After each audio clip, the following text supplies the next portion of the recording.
So now we're going to get started knitting our Vikkel Estonian Lateral Braid Continental style in the round. This follows the same kind of two-stitch repeat if you've watched my previous tutorial on this type of braid done flat. The only added thing we're going to do is at the end to kind of bring a nice join so you don't have this weird jog.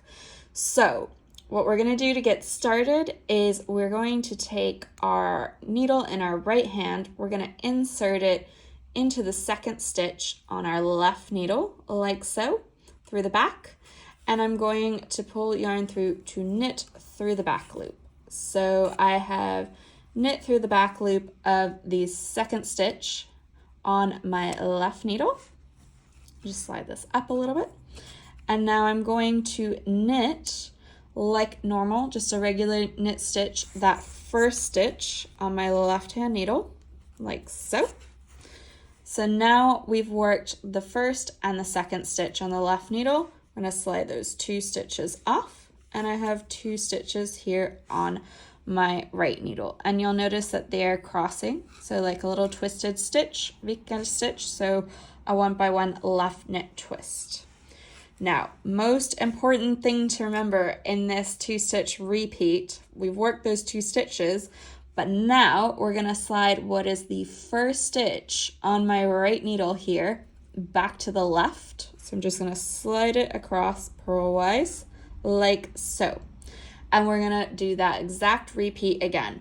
Knit through the back loop of the second stitch, knit the first stitch like a normal knit stitch, and then pass a stitch back.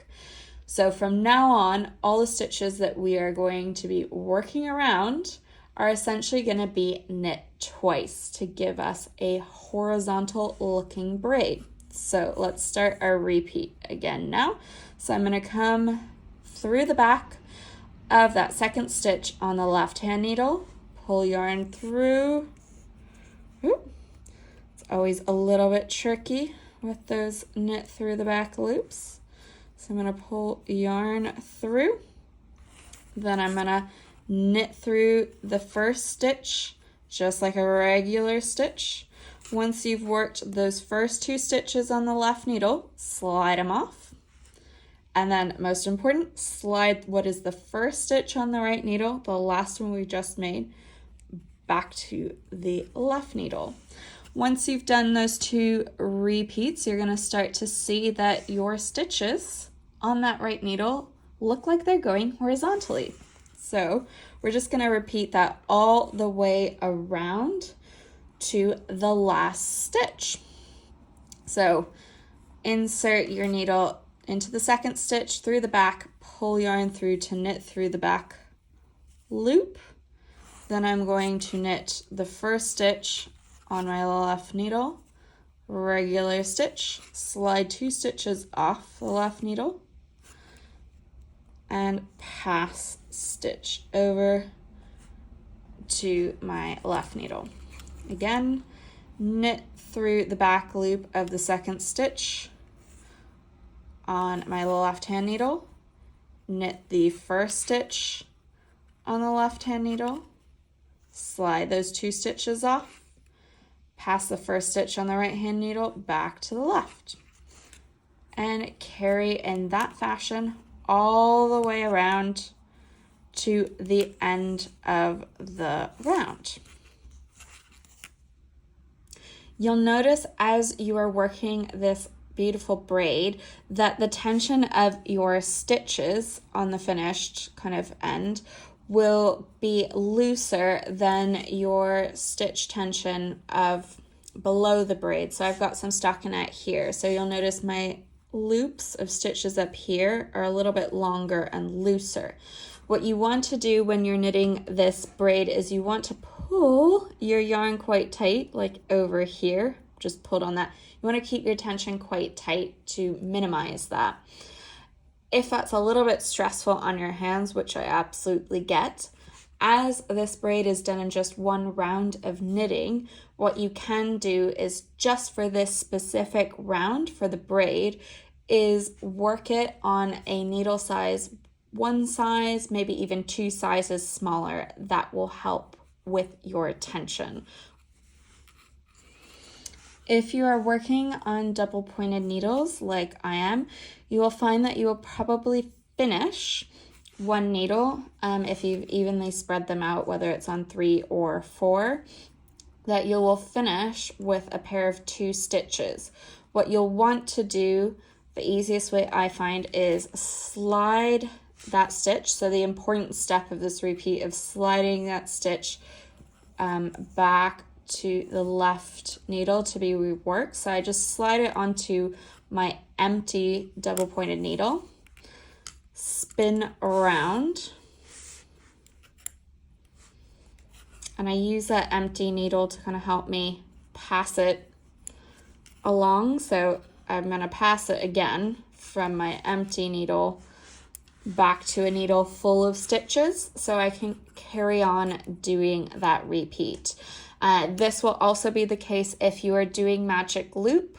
When you finish that first half, just make sure that you are passing this stitch back so it can be worked again. So you'll need to move it to the second half of your stitches.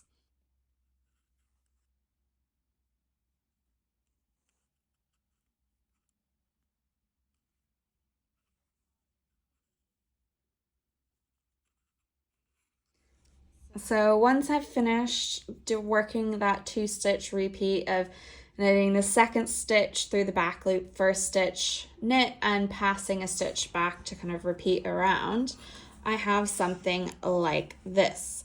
Now, if we look at it, here's the end of my round and here's the beginning of my round.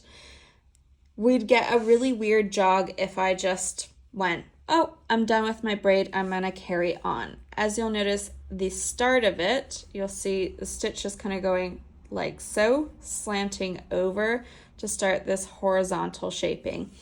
And at the end of my round, I have that stitch going horizontal, and if I started knitting, it would slant kind of upwards. So to give us a slightly more even join of our braid, we're going to actually increase by 1 stitch. And what we're going to do is increase it by picking it up where our first horizontal stitch is. So that's the first one that's going parallel to the rest of our knitting. So I'm just going to stick my needle in so you can see that is my first horizontal stitch. So what I'm going to do is take a needle and I'm going to pierce straight through the middle of that horizontal stitch. You can also do this with a crochet hook as well. I'm going to wrap yarn around it and pull a stitch through. So it's going directly through the center of that. And what I'm going to do is I'm going to stick that stitch on the needle. So if you're working double points like me, you want to basically stick that stitch next to what was the last stitch of your round. So that was the last stitch of the round. This stitch here, which I have not tensioned, which I will do now, is the stitch I just picked up or made by pulling yarn through the middle of that first horizontal stitch, like so. Now what I'm going to do, kind of like a bind off, I'm going to take my left needle, I'm going to grab what is now the second stitch on my right needle, so what was the last stitch of the round, and I'm simply going to pass it over top, like so. So kind of like a bind off. Now, that should give you a smoother join. Nothing in life is absolutely perfect, but what it will do is bring those horizontal stitches more in line. So when you start carrying on with your stockinette or whatever stitch pattern it is, you shouldn't get kind of some wavy lines happening.